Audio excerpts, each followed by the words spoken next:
What's going on, everybody? Welcome back to the channel. I am your host, Octagon Jordan, coming from you live on a beautiful Monday, 62 degrees and sunny out. I hope everybody had a ballin'-ass weekend. I know I did. A lot of wine. We were doing some wine flights with the girlfriend. Red, white, Riesling, whatever whatever tickles your fancy. I was drinking it this weekend. Great weekend. I was able to drown out the sorrows of Rosenstruik versus Gaziv. Tyson Pedro retired. I don't know, brother. I just can't do different dreams, man. I'm going to have to go rob somebody in a parking lot, brother. Who's got their mouse on them? Brother.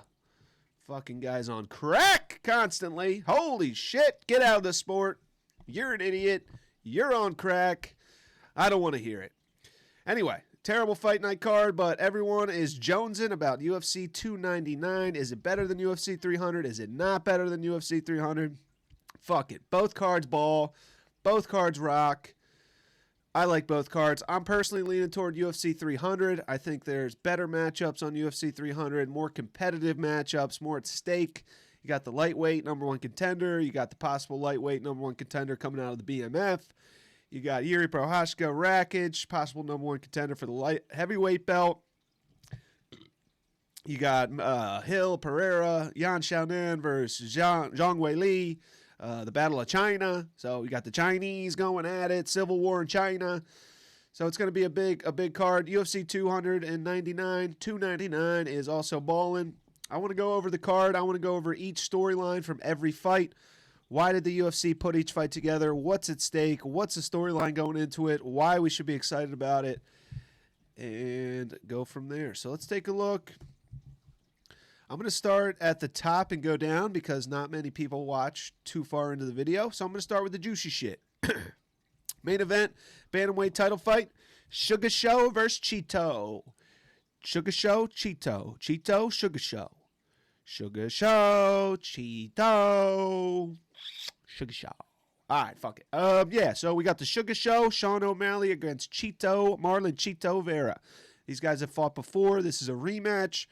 Obviously, UFC is protecting Sean O'Malley a little bit. They're not trying to give him the Marabs of the world, the EPO machines that are just going to grab his legs, take him down.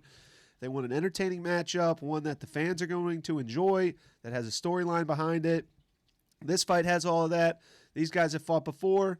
Obviously, Cheeto hit the perennial nerve, got the ground and pound, the vicious elbow on top. Ref stopped it a little bit early. You got that storyline. Obviously, Cheeto has his own fan base behind him, people that love him. He's a fan favorite. Honestly, the odds are closer than I thought they would be. I definitely think Sean has the advantage here with his length, his movement, his quickness.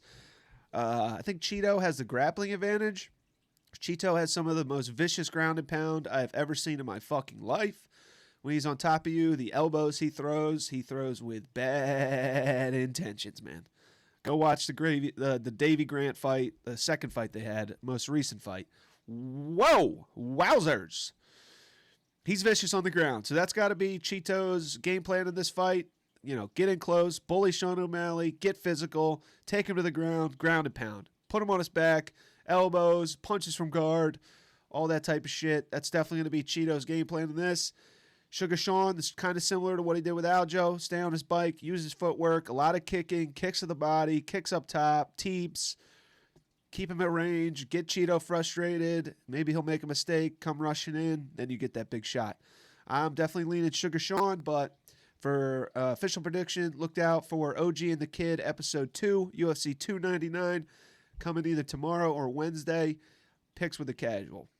Second fight. The co-main event of the evening. We got a 5-round fight between the UFC future Hall of Famer, stalwart in the division, Dustin the Diamond Poirier against Benoit Saint-Denis. This is a classic, stalwart of the division, big name against an up-and-comer, has all the hype in the world, dangerous, finisher. The storyline of this fight is if Dustin Poirier still has it, can he hold on to his ranking? Is Benoit Saint-Denis of that ilk? Is he cut from that cloth? Shout out John Anik. Can he fight the upper echelon of the division? Obviously, his resume is a lot, less impressive than Dustin Poirier's. I think his best win is Matt Steamroller Favola. Thiago Moises. I mean, you look at Dustin Poirier, he's got knockout wins over Justin Gaethje, Conor McGregor, Max Holloway. Not a knockout win, but win over Max Holloway, Dan Hooker, everybody and anybody. Eddie Alvarez. I mean, this guy's beaten everyone. Yeah, he has some big losses to Khabib Nurmagomedov, Charles Oliveira. He's susceptible to getting submitted for sure. Obviously, he got knocked out by Justin Gaethje as well, but his resume is second to none. Benoit Saint-Denis is a fucking force. The guy's coming through like a Mack truck. He's got great cardio, great grappling, submitted Ismail Bonfim, submitted other guys. He's tenacious, hell of a chin on him. His only loss in the UFC is to Zalesus Zaleski dos Santos, where he got bruised and battered for all 3 rounds. But he didn't give up. He never crumpled. He never quit. He never rolled into a ball. He's going to be there, and he's going to be hard to knock out. So I'm very happy this is a 5-round fight. This is my most anticipated fight of the entire year so far, UFC 300 included. Every fight that's been announced for UFC, this is my most anticipated fight announced so far this year. I cannot fucking wait for this fight.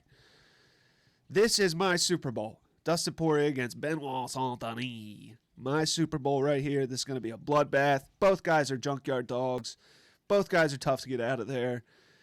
It's going to be crazy. It's going to be crazy. Watch out for my picks for my official pick on that one. Kevin Holland against MVP, the Bellator guy coming over, Michael Venom Page. Storyline of this fight is MVP's UFC debut. They're putting him up against a striker, someone that'll make an entertaining matchup. Obviously, they're not going to pair him up with a Colby Covington or a Kamaru Usman, someone who's just going to grapple him, shoot, make it a boring fight. I mean, we know what the UFC is doing here. They want it to be an entertaining fight, a winnable fight for MVP, and that's what you got in Kevin Holland, someone who's going to be willing to strike, someone who doesn't really care if they lose. So it should be entertaining. Maybe Kevin Holland bring out some of that Kung Fu fighting. You know, he's a Kung Fu guy, so MVP's vicious, though. He stops a lot of people, flying knees, vicious leg kicks, a lot of different techniques. So we'll see. I think MVP definitely should be the favorite in this fight, but not sure what he's going to do in the welterweight division with all those wrestlers up top. You got Bilal Muhammad, Colby Covington, Kamaru Usman. You know, those guys are going to be tough matchups for MVP, but if they match make him correctly, similar to Alex Pereira Poatan, my arch nemesis, you know, he could do something and he could get popular. He already has a fan base. He already has a following. I know I'm excited for it. We'll see. Fourth fight down on the card, Gilbert Durinho Burns against JDM, Jack Della Maddalena. This is kind of a similar fight. You got the prospect fighting the stalwart of the division. Similar to Benoit Saint-Denis versus Dustin Poirier. We're starting to see a trend here. Jack Della Maddalena, he came off Dana White's Contender Series. He's undefeated in the UFC. UFC's putting him to the test. They want to see if he's of that ilk, if he can get up to the top 5. And to do that, you're going to have to get past, you know, a Gilbert Burns. Gilbert Burns, who puts up great fights every fucking time. He's a dog. Go watch the Khamzat Chimaev fight. I've seen that fight 6, 7, 8 times. One of my favorite fights. I got it in my top 5 best fights of all time. Gilbert Durinho Burns. I had him winning. Don't fucking call me. Don't call me out. I had Burns winning that fight. Now, JDM, his last couple fights, hasn't looked all that impressive. His fight against Basil Hafez, he looked okay. Got taken down a bunch, was pulling guillotines, looked a little lost on the ground. Obviously, striking still looked crisp, but, you know, that was kind of a controversial fight. A lot of people thought he lost that fight. I had him winning the fight based on damage, but he showed a lot of weaknesses, and we all know Gilbert Burns' game. So it's going to be interesting. I like the odds in this fight. I don't know. My early lean is toward Burns, the experience, better competition. JDM showed some grappling deficiencies in his Basil Hafez fight, but we'll see what happens. Petr Yan versus Song Yadong. Great scrap. Cannot fucking wait for this fight. This storyline of this fight is all about Petr Yan. Can he get back on the horse? Can he get back in the win column? They're putting him up against a young stud, Song Yadong. We've seen Song Yadong have great performances. We've seen him have bad performances. You know, he has losses on his record to Kyler Phillips. He has a loss to Corey Sandhagen, which obviously is not a bad loss. He should have lost to Cheeto back in the day. He got a robbery win there. So Song Yadong, he has losses. He has wins as well. He just beat Chris Gutierrez, who kind of fucking blows and is nothing compared to Petr Yan. He beat Ricky Simone. But those two matchups are not Petr Yan. Petr Yan is a savage, a dog on the feet, great striking, knocks down all of his opponents, knocked down Sean O'Malley, knocked down Aljo, knocked down Corey Sandhagen. Petr Yan's got it all. He lost to Merab just because of the pace, the cardio, all Merab's failed takedowns. It's just unfair. That shouldn't even win you a fight, in my opinion. Petr Yan is one of my favorite fighters. I cannot wait for him to get back in the ring, get back in the octagon. It's a tough matchup, but I think, these guys are very similar stylistically. They both like to be on the feet. They're both strong. They both like to strike. I just think Petr Yan is slightly better than Song Yadong in every facet of the game. He's more experienced. I think he's going to get this one done. But yeah, that's the storyline of the fight. If Petr Yan can get back on the horse, get back in the win column.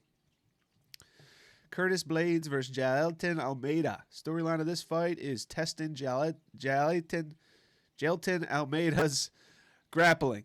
All right, they've been putting him against strikers. He fought Rosenstruik. He fought Derek Lewis. He's been fighting all these strikers with no grappling defense. So they want to test him in the grappling, see if somebody can stuff his takedowns, keep it on the feet, see how he does when it's on the feet. Curtis Blades is that guy. Curtis Blades has wrestling. He has grappling. He's strong. He's big as fuck. You're not just going to be able to take down Curtis Blades and lay on top of him, a la the Derek Lewis fight. It's not going to happen. I love this matchup. The odds are 50-50. It's going to be very interesting. If this one stays on the feet, Curtis Blades has the better striking. Jailton Almeida doesn't really have much striking. He has a couple front kicks, a couple jabs. But he doesn't have much, and that's what the matchmakers want to see. They want to see how he does if he can't get that takedown. That's the big question for Jailton. Curtis Blades, I don't know. He's been through the ringer. He's been knocked out by all the heavy, the big punchers of the division. He's getting up there in age. He's still ranked number 5, so he still can make a run at the title, but does he really want it? He pulled out of their last fight with an injury. I think it just comes down to Curtis Blades' mindset. If he still wants that smoke, if he still wants to get that belt, and if he's still working as hard as he was back in the day. Because if he's not, Almeida's going to body him, muscle him up, probably take him to the ground and pound him out. So this all depends on which Curtis Blades shows up, but I love the matchup. It's a perfect matchup for either guy. And we'll see. Next fight, Caitlin Chukagian versus Macy Barber. Not even going to try to say that last name there. Holy shit. But yeah, similar to the other ones. They want to see if Macy Barber can make it with the upper echelon. Caitlin Chukagian's been that gatekeeper of the top 5, the top 4, the top 3 forever. If you can get past Chukagian, you can be a title contender. That's what they want to find out with Macy Barber. She's coming off a lot of momentum. She has wins over Miranda Maverick, Amanda Ribas. She looked great in the Amanda Ribas fight. So they want to see if she can get past the top 5 gatekeeper, Caitlin Chukagian. And that's pretty much it. Caitlin Chukagian, she's had her title shot, been there, done that. UFC doesn't see much value in her. She's pretty stale, lacks charisma. Macy Barber has some of that it factor. She's a good-looking girl. She can talk well on the mic. She's young. They want to get her up there, and I think it's a good matchup for her. I think she's going to be more physical, and I think it's a good matchup for Macy. Mateusz Gamrot versus RDA, the veteran, Rafael Dos Anjos. The story of this fight is, what the fuck did Mateusz Gamrot do to the higher-ups at UFC? Did he spit in Dana White's coffee? Did he slap Hunter Campbell's wife on the ass? Who's pissed at Mateusz Gamrot and why? I mean, this guy went from being the backup to a title fight where one of the combatants actually fell out fight week. He did not get the position. UFC said, "Oh, you're backup? Huh, that's funny. Here's a one-way fucking plane ticket to Poland." You fuck. You're backup? You're back? Oh, that's great. We're going to call Volk. Coming down from a man down under. Yeah, it's the thunder. I'm a man down under. Yeah, Gamrot came in, weighed in for the title fight, was the official backup. Charles Oliveira fell out of the fight with Islam Makhachev because of the cut over his eye. UFC said, funny story, Gamrot. Fuck you. Here's Volk. Gamrot, go home. We didn't actually think we had to utilize you. You were just a prop. You were a puppet. We were never going to use you. Go fuck yourself. Oh, okay. Well, what about my next fight? Can I have a number 1 contenders fight, please, boss? Can I have a top 5 guy, really prove my worth? Oh, here's RDA, number 11 ranked, veteran, 40 years old, hasn't fought in lightweight in a couple years now, coming down from welterweight. Here you go, prelim spot. Damn, Gamrot's getting shafted. I get it. I don't like Gamrot. I think he's boring as fuck. No personality, terrible on the mic, terrible at the press conferences, boring fight style, no striking, no submissions, just a wrestling machine, cardio machine. Sorry, my nose is running here. I don't know what's happening. But, yeah, it's just funny. He went from the backup to a title fight to the prelims against 40-year-old, number 11 ranked RDA. Who's a tough matchup for him. It's a tough matchup. The guys are similar. They both like grappling. It's tough to hurt either one of them. They both got good durability, good chins. RDA's a veteran. Been there, done that. He's strong. He used to fight up at welterweight. His last fights were at welterweight, so he's used to fighting a bigger body. It's a shitty matchup for Gamrot. I disagree with these odds completely. I don't know why these are the odds. This should be a pick'em fight. RDA still got juice in the tank. Gamrot, I have not been impressed with any of his work. But, yeah, UFC hates Gamrot. That's the story of that fight. Pedro Munoz versus Kyler Phillips. Again, they're trying to step up the young prospect, see if he can make it in the deep waters with the Sharks. They like Kyler Phillips. Like I mentioned earlier, Kyler Phillips has a win over Song Yadong. He's had a weird career. He's coming off that suspension, that drug thing. I don't really know what drug exactly it was. Had a long layoff. Had that weird fight with Julian Paiva where it was a draw. He got a 10-8 in the first round and then lost the second and third round. His last fight, he won by decision, but it was very lackluster. You know, Kyler Phillips is a highlight machine. He does crazy shit, spinning kicks, back kicks, spinning, hammer fists, all that type of shit. His last fight, he looked more reserved. He looked hesitant. I want Kyler Phillips to get back to his old way of fighting, loose, worry-free. He's going up against Pedro Munoz, veteran. Again, I feel like I've already talked about this on a lot of these fights, but that's the storyline of this whole card.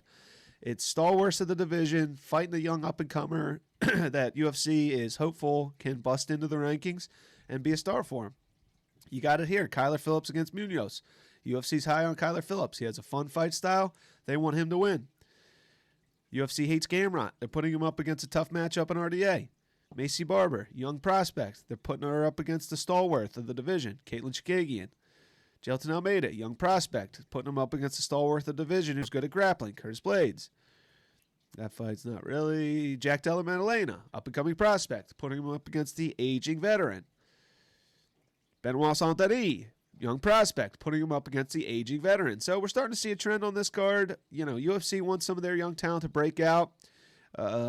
Push out some of the older guys, and I think Kyler could get it done here against Pedro. He's got T-Rex arms. Pedro's not explosive. He's durable, but Kyler's going to be way too much for Pedro. Ion Cutelaba versus Felipe Lins.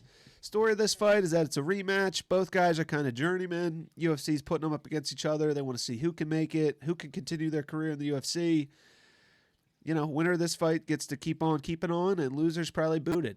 Cutelaba, he's had a weird career, losses, wins, weird fights with Magomed Ankalaev, a couple other weird fights. Felipe Lins left the UFC, back in the UFC, had a big KO win over Ovince St. Preux, OSP, but what does that really mean? I mean, that's nothing. So it's two journeymen. They want to see who can make it in the UFC, who can continue their career. Loser probably leaves town. I do like Cutelaba's fight style, though. He's the man. His face-offs are great, so I'm rooting for Cutelaba. Definitely. Michel Pereira versus Mikhail Olasejczyk. Yeah, this is a jump up for Michel Pereira in the middleweight division. This is Michel's new home, the middleweight division. I like him there. He just beat the shit out of Andre Petrosky in his last fight. He looked big. He looked strong. They're putting him up against a good test in Mikhail Olasejczyk. Olasejczyk is a tough bastard. Very difficult to finish. He had a tough fight with Chidi Njokuani last time out. Got hurt. Never gave up on himself. Ended up getting the finish himself. So he's a tough bastard. So UFC wants to see if Michel Pereira, acrobatic, gymnastic, what is that? When they're the dancing fighting? Fuck, what is that called? Capoeira. They want to see if he can do some backflips all over Olasejczyk. I think this will get Pereira up into the top 20. He was ranked at welterweight. But yeah, it's a showcase for Michel Pereira, and UFC is hoping that he gets the dub. You got Fat Boy, Jas Parisian, Mr. Anxiety himself against Robelis the Sponge. Robelis is a kickboxer. I know his last 3 fights have all finished in the first round. I think combined time of all 3 fights is 45 seconds. Go look him up on Google. Guy's a highlight machine. UFC debut. Yeah, and they're putting him up against a favorable matchup in Jas Parisian. Obviously, they're not going to test him too hard with a crazy grappler. Parisian, he's all right. He's durable, but he's out of shape. He's slow.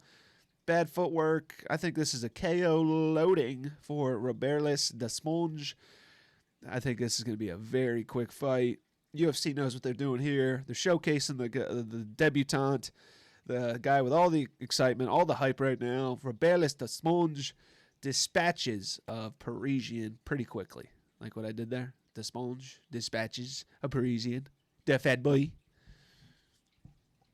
CJ Vergara versus Asus Almapayev. So we got a Kazakhstani fighter. The Kazakhstanis are coming in waves in the UFC. We just had Bekzat take on Umar Nurmagomedov on last week's fight night. Bekzat looked good. He dropped Nurmagomedov. He stayed in there all 3 rounds and went to decision. He looked good. Hope everybody's enjoying a nice cold beverage. But yeah, this should be an action fight. Obviously, Asus is making his UFC debut. They're putting him up against an exciting fighter, CJ Vergara. Not the best fighter in the world, not the most technical, but always has exciting fights, always comes to scrap. So UFC wants to start off the card with some excitement. They want, Asus here obviously to win. He has the hype. He has the Kazakhstan nation behind him. We know from Shavkat Rakhmonov that those Kazakhstanis go freaking hard for their own guys. Always commenting on Instagram, the Kazakhstan flag. So UFC's, propping him up for a victory here, but it should be an exciting fight against CJ Vergara. This one should be fireworks to start off the card. Story of this fight. First fight to open the card. Yeah, now you guys know why I started at the top. Because if I started with this fucking fight, I would lose all my viewers. Joanne Wood, used to be Calderwood, against Marina Miraz. Yeah, Joanne Wood already announces her last fight. They're looking to build Miraz off a veteran, off a name, if you want to call Joanne Wood a name. She's been around the game for a while, so either outcome for UFC works here. If Miraz wins, they get to catapult her up a little bit off a established name. If Joanne Wood wins, she gets to have a proper farewell, a proper retirement in the ring, can wave to the fans, make a little speech, put down the gloves. And, they needed another women's fight on the card. So that's the storyline of that fight.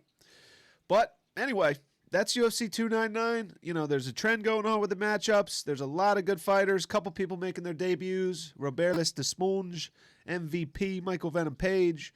We got some young prospects trying to break into the top 10, the top 5. JDM, Benoit Saint-Denis, and, a couple other things going on as well. So I'm excited. Return of Piotr Yan, Cheeto Sugar Show. Should be an amazing card. I cannot wait for Saturday. Everybody make sure you got great Saturday plans. Order the crispy wings. Get the pizza. Get the boys over. Shotgun some beers. Because the 4 weeks we have after UFC 299 are fucking depressing. The 4 fight night cards are absolute trash. Co-main events are butt. Main events are butt. So enjoy this card. Hopefully everybody goes into hibernation for a few weeks. Then we got UFC 300. Let's ride. Octagon Jordan. Thank y'all.